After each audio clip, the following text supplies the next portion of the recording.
하나님 말씀을 함께 찾아보십니다. 마태복음 26장 36절부터 46절까지의 말씀을 한 절씩 교도해서 읽도록 하겠습니다.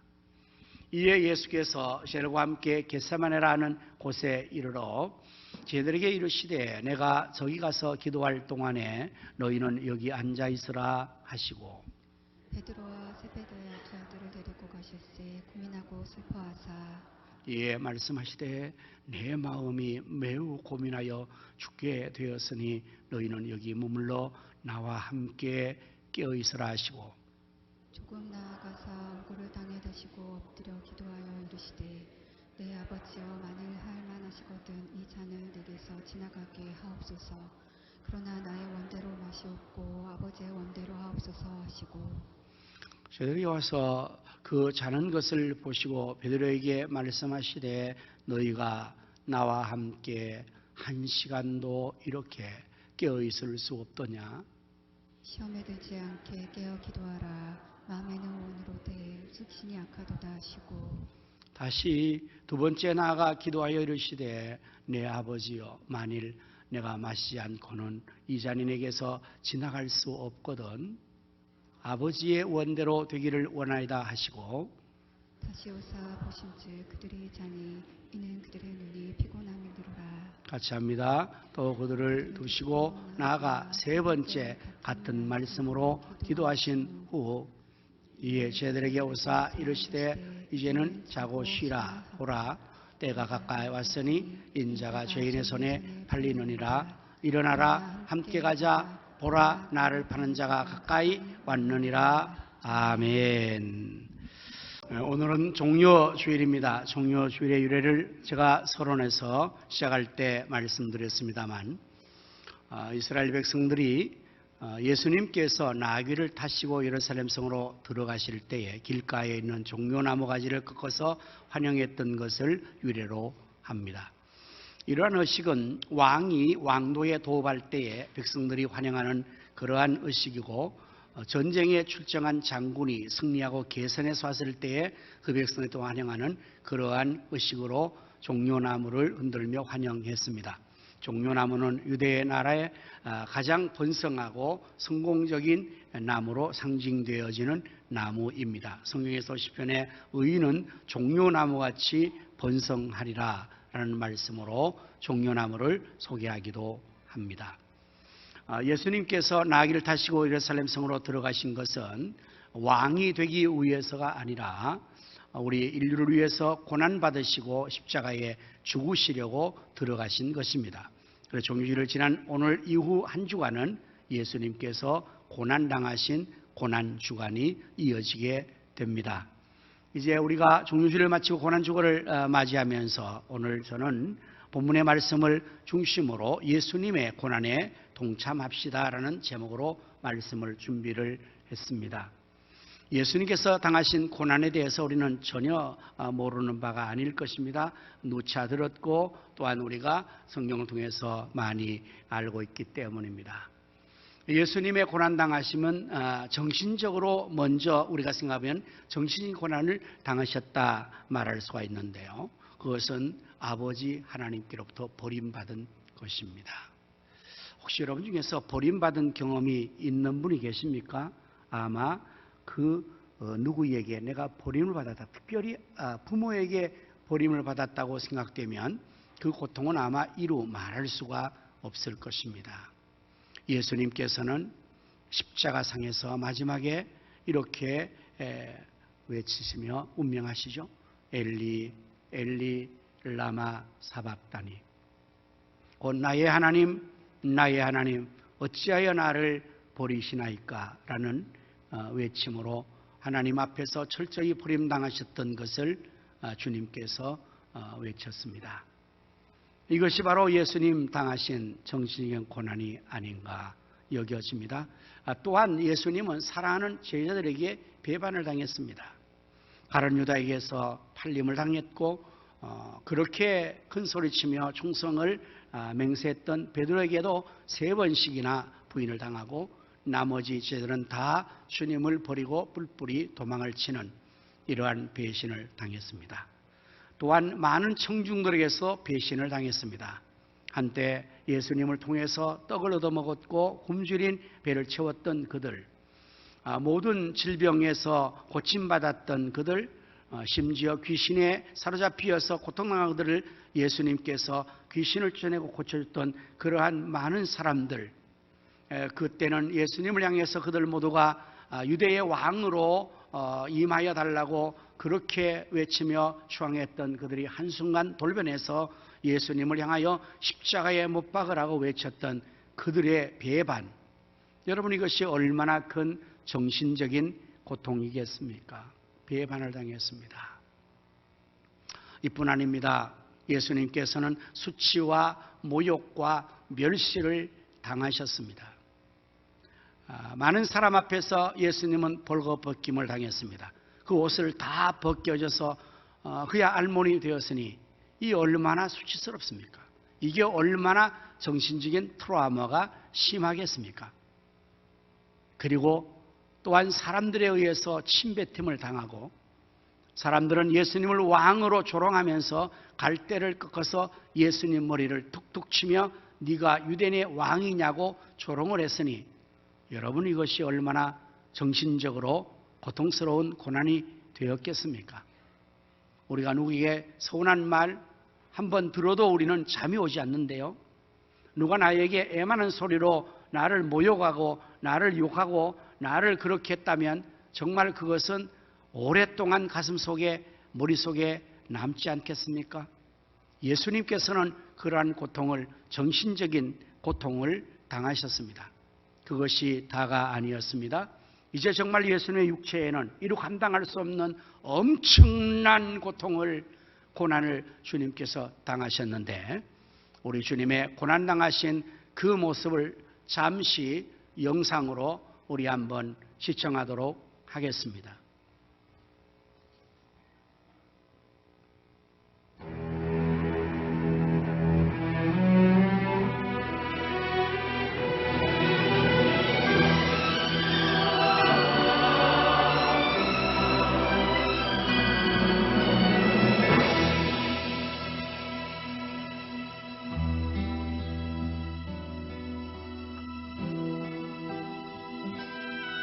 이 앞부분에 십자가 지신 그 앞에 채찍 맞으시는 장면이 묶여서 채찍 맞는 Down the Via Dolorosa in Jerusalem that day, the sword 십자가 시고 하시는 모습인데요. the narrow 묶여서 채찍을 맞는 장면이 있을 터인데 제가 갑자기 부탁해서 영상 준비가 좀 the man condemned to die on 힘들습니다.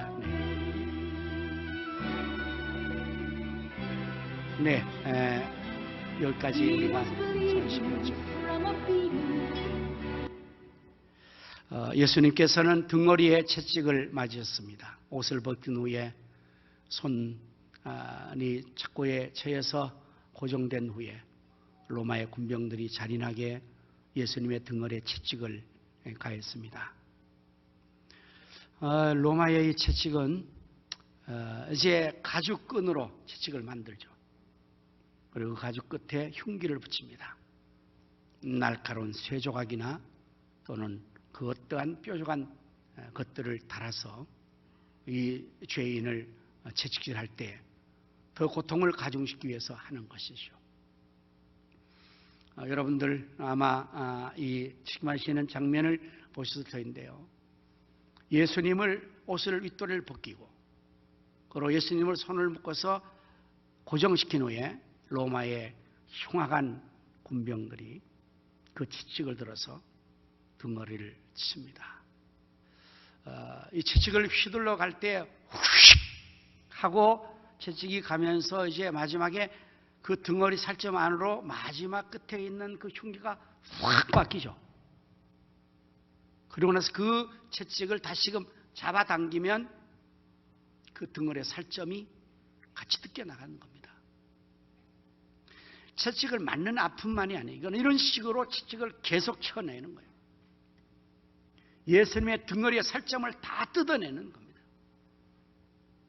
저는 이 영화를 보면서 정말 너무 가슴이 아팠고 그 모습을 제가 차마 눈을 뜨고 볼 수가 없더라고요. 너무 숨이 막혀오는 거예요. 이런 채찍을 맞으셨습니다. 뿐만 아니라 가시로 면류관을 만들었어요. 조롱하기 위해서.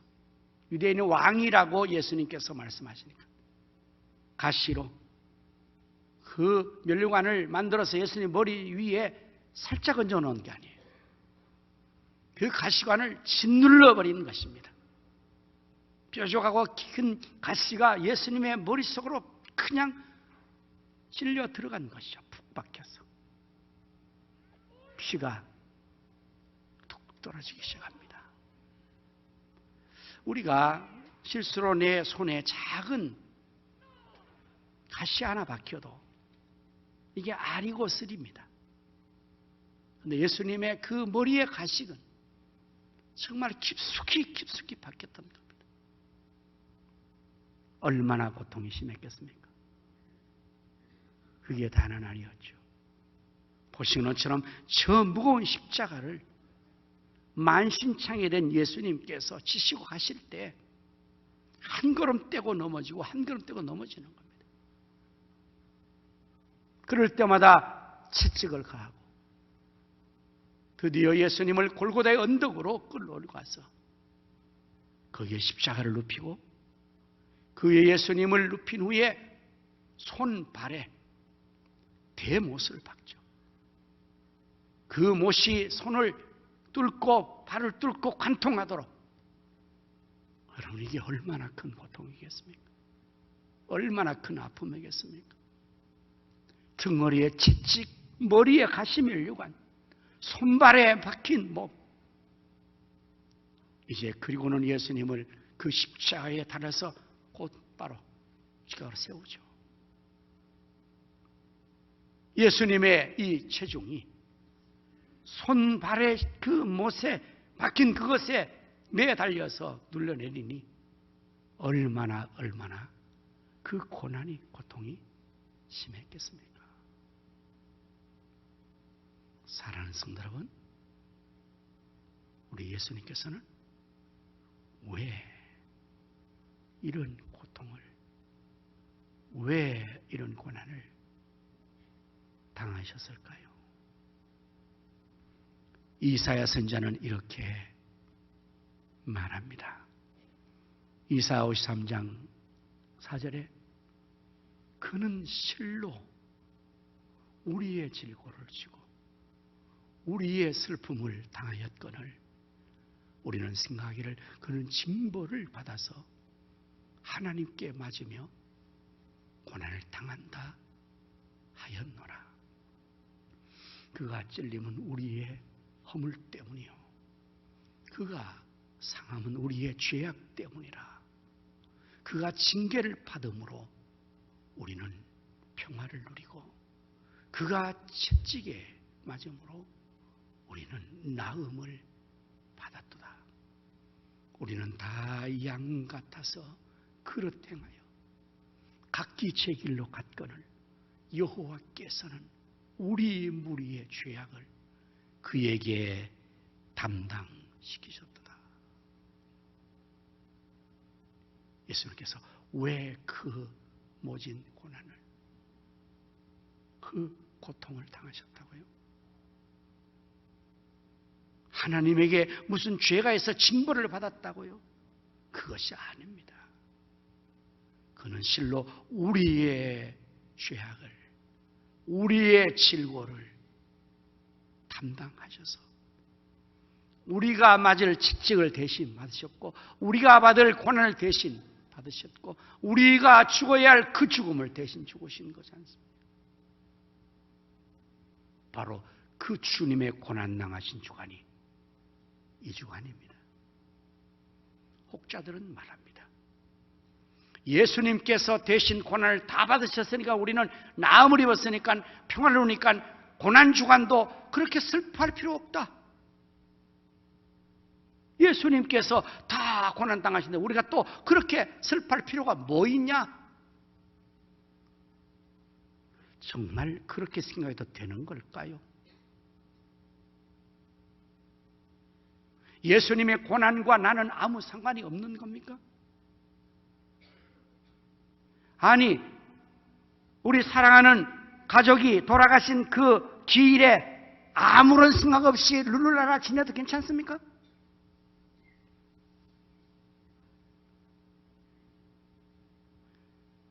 나를 위해서 주님께서 고난당하신 그 고난이라면 저도 주님의 고난 주간만이라도 이게 무슨 날인지를 알고 살아야 되진 않겠습니까? 그래서 우리가 주님의 고난에 동참할 의미가 있는 것입니다. 물론 우리는 예수님 당시에 주님의 고난에 직접적으로 동참했던 구레네 시몬같이 예수님의 십자가를 대신 져줄 수는 없을 것입니다. 우리가 어떻게 주님의 고난에 동참할 수가 있단 말입니까? 오늘 성경 본문의 내용은 예수님께서 이제 십자가를 지셔야 되는, 그리고 죽으셔야 되는 그 전날 제자를 데리고 겟세마네라는 동산에 나아가신 것입니다. 일명 감람산이라고 하기도 하고 그 감람산의 지역을 겟세마네 동산이라고 합니다. 감람산이라고 말한 것은 감람나무가 많이 있는 산이라는 의미고, 겟세마네라는 그 의미는 즙을 짜는 곳, 포도즙을 짜는 틀이 있는 곳이라는 의미입니다. 거기에 저를 데리고 가셨습니다. 오늘 36절의 말씀을 보면 이에 예수께서 저들과 함께 겟세마네라는 곳에 이르러 저들에게 이르시되 내가 저기 가서 기도할 동안에 너희는 여기 앉아 있으라 하시고, 베드로와 세베대의 두 아들을 데리고 가실새 고민하고 슬퍼하사 이에 말씀하시되 내 마음이 매우 고민하여 죽게 되었으니 너희는 여기 머물러 나와 함께 깨어있어 기도해라 말씀하신 거예요.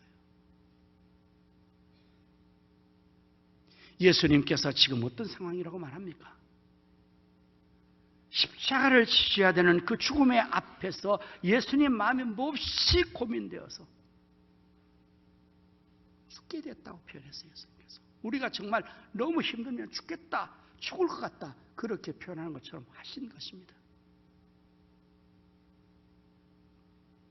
그러면서 제 중에서 특별히 베드로와 세베대 두 아들 요한과 야고보, 12명의 제 중에서 제자를 할 수 있는 리더든 그들, 요즘 교회에서 말하면 장로님 또는 교우장님들, 특별히 이렇게 좀 앞서 있는 리더들에게 예수님께서 그 마음을 전해준 겁니다. 마치 부모가 너무너무 힘들 때에 자식들이 많이 있어도 그 중에 맏아들, 맏딸 데려놓고 야, 엄마가 지금 이런 고민이 있다, 아버지가 이런 고민이 있다, 이렇게 말하는 심정입니다.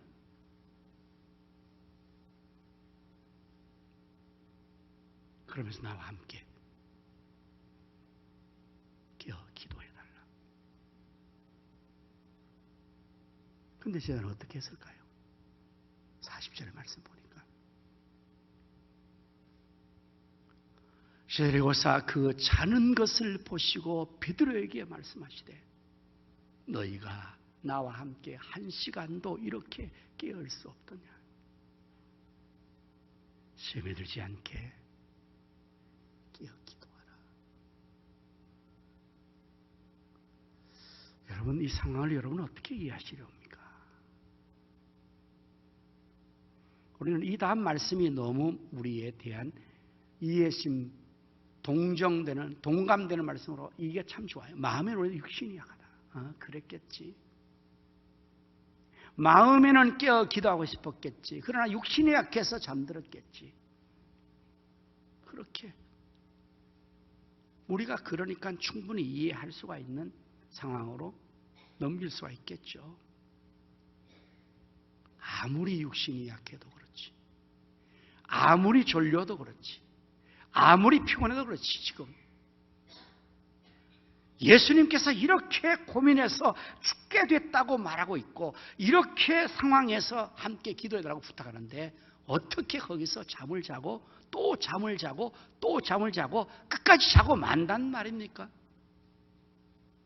여러분 안타깝지 않습니까? 우리 예수님 마음이 정말 매우 고민스러워 죽게 된 그 마음에 이런 제사를 보면서도 그 마음이 더 괴로웠지 않겠습니까? 그래서 예수님 하신 말씀이 그런 표현 같아요. 한 시간도 나와 함께 했었더냐? 네가 그렇게 피곤하고 그렇게 졸려도 한 시간만이라도 오늘 이 저녁만큼이라도 나와 함께 깨어 기도해 줄 수는 없겠더냐? 사랑하는 성도 여러분, 우리가 고난주간에 주님의 고난에 동참하는 것은 기도함으로써, 주님을 깊이 생각하며 기도함으로써, 특별히 여러분 특별 새벽 기도를 또 함으로써 우리가 주님을 생각하고 고난에 동참할 수가 있을 것입니다.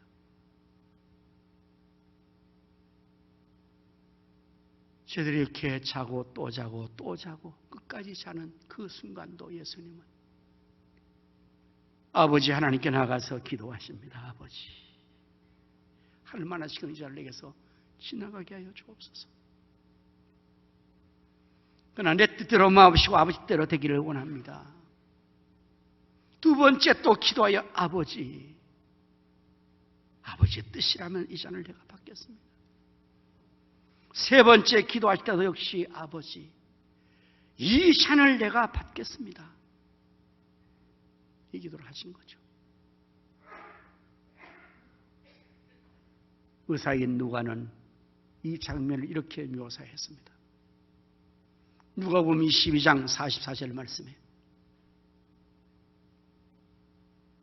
예수께서 힘쓰고 애써 더욱 간절히 기도하시니 땀이 땅에 떨어지는 빗방울 같이 되더라.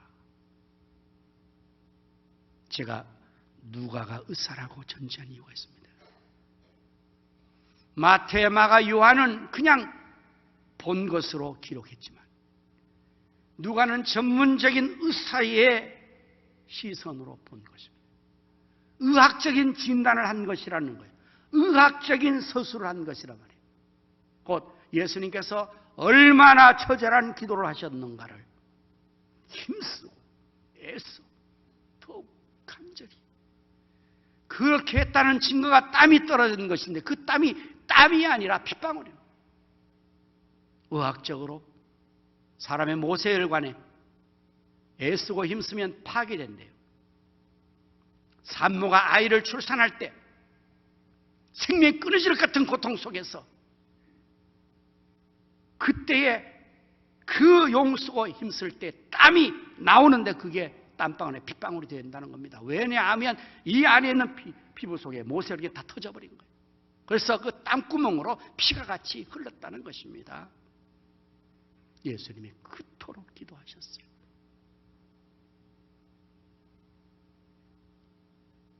사랑하는 성도 여러분, 오늘 이 한 주간 우리가 예수님께서 그 당하신 고난이 날 위한 것이었다면 나 살리기 위해서 죄 없고 흠없는 그분이 대신 채찍 맞으시고 대신 그 모욕과 멸시를 당하시고 그 고통의 죽음을 당하셨다면 그 은혜로 내가 살았기에 나도 이 한 주간만이라도 내가 한 끼는 금식에 주님의 고난을 생각하며 내가 한 끼는 금식을 해보리라. 여러분 하루 세 끼 중에 한 끼 금식하는 거 여러분 늘 하지 않습니까? 우리가 다이어트 하기 위해서. 그럴 때는 전혀 힘들지 않아요. 다이어트를 한다고 하면. 근데 이상하게 금식이라고 기도하면서 금식하면 그렇게 아주 힘든다고 합니다. 한 끼 금식을 한번 해보는 거죠. 그나마 주님을 생각하면서. 금식하는 가운데서도 또 음식만이 아니라 현대인들은 미디어 금식이라는 것이 있어요. 미디어를 금하는 거예요. 오늘부터 이제 여러분들 이 한 주간에 텔레비전을 전혀 보지 않아요. 그럼 스마트폰은 보면 되느냐? 그거 안 보는 거예요. 전화 받고 거는 거 외에는 안 하는 거예요. 동영상 뒤지면서 시간 보내는 거 아니에요. 주님 생각하면서.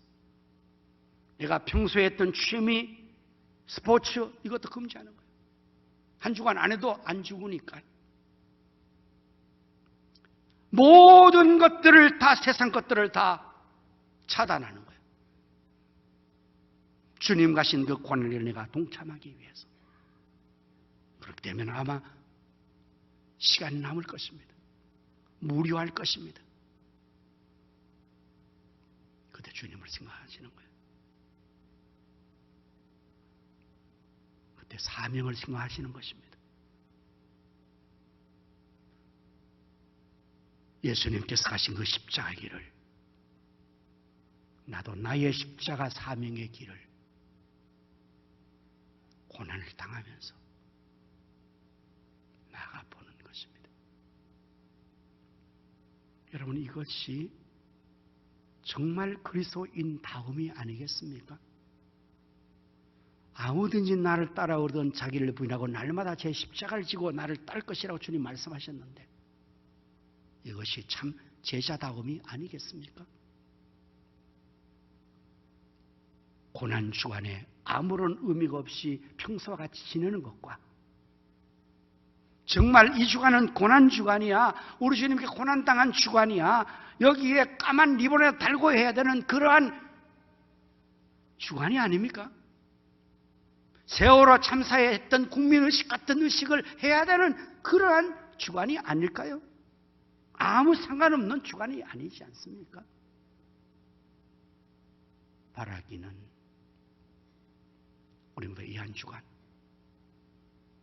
주님의 고난에 작게나마 여러분의 믿음대로 의미는 부여하시기를 바랍니다. 더 많이 참여하고 싶은 그러한 의식을 가진다면 더 많은 것을 한번 여러분이 또 제가 제 시간 이상으로 한번 해보시기를 바랍니다. 그리고 이 고난주간을 지나고 나서 주님의 승리의 부활의 날, 부활절을 맞이한다면 주님의 그 십자가의 은혜가, 그 부활의 영광이 우리들에게 더욱 충만하게 임하게 될 것입니다. 우리 모두 온 가족과 함께 전 성도가 고난주간 이 한 주간만이라도 함께 기도할 수 있기를 간절히 부탁합니다. 기도하겠습니다.